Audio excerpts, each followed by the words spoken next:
हार्दिक पांड्यार पाशे गम्भीर, ओদের तो रेकर्ड हार्दिकेर थेकेও खाराप। पाल्टा जवाब नाइटेर मेंटरेर। गौतम गम्भीरके पाशे पेलेन हार्दिक पांड्या। मुम्बाई इंडियन्सের হয়ে হার্দিকের অধিনায়কত্বের সমালোচনা চলছে। প্রশ্ন তুলেছেন দুই প্রাক্তন ক্রিকেটার এবি ডেভিলিয়ার্স এবং কেভিন পিটারসন। তাদের পাল্টা জবাব দিয়েছেন কলকাতা নাইট রাইডার্সের মেন্টর। একটি সাক্ষাৎকারে এই বিষয়ে মুখ খোলেন গম্ভীর। তার মতে ডেভিলিয়ার্স ও পিটারসনের অধিনায়ক হিসেবে কি সাফল্য রয়েছে যে তারা হার্দিকের সমালোচনা করছেন। গম্ভীর বলেন, বিশেষজ্ঞরা কি বলল সেটা বড় কথা নয়, এটা তাদের কাজ। আমার মতে কোনো অধিনায়কের সাফল্য বা ব্যর্থতা তার দলের ওপর নির্ভর করে। যদি মুম্বাই এবার ভালো খেলতো তাহলে সবাই হার্দিকের নেতৃত্বকে প্রশংসা করত। মুম্বাই ভালো খেলতে পারছে না বলে সবাই হার্দিককে নিয়ে প্রশ্ন তুলছে।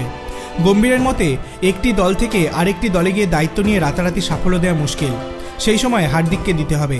তিনি বলেন, হার্দিক একটা অন্য দল থেকে এসেছে, ওকে সময় দিতে হবে। 2 বছর ধরে গুজরাটের অধিনায়কত্ব করে মুম্বাই এসে রাতারাতি সফল হবে সেটা ভাবলে চলবে না। হয়তো ও পারত কিন্তু পারেনি, ওকে আরও সময় দিতে হবে। ডেভিলিয়ার্স ও পিটারসন হার্দিকের নেতৃত্ব নিয়ে সবথেকে বেশি সমালোচনা করেছেন। তাদের একহাত নিয়েছেন গম্ভীর। কেকেআরের মেন্টর বলেন, প্রতিদিন প্রতিটা ম্যাচের পরে হার্দিককে নিয়ে কাটাছেনা করা ঠিক নয়। যারা ওর সমালোচনা করছে তারা নিজেরা অধিনায়ক হিসেবে কতটা সফল। ডেভিলিয়ার্স বা পিটারসনের নেতৃত্বে দল দারুণ কিছু করেছে এমন তো আমার মনে পড়ছে না। ওদের রেকর্ড দেখলে দেখা যাবে সেটা হার্দিকের থেকেও খারাপ। কমলালেবুর সঙ্গে কমলালেবুর তুলনা হয়, আপেলের সঙ্গে কমলালেবুর তুলনা হয় না। চলতি আইপিএলে মুম্বাই ভালো খেলতে পারেনি।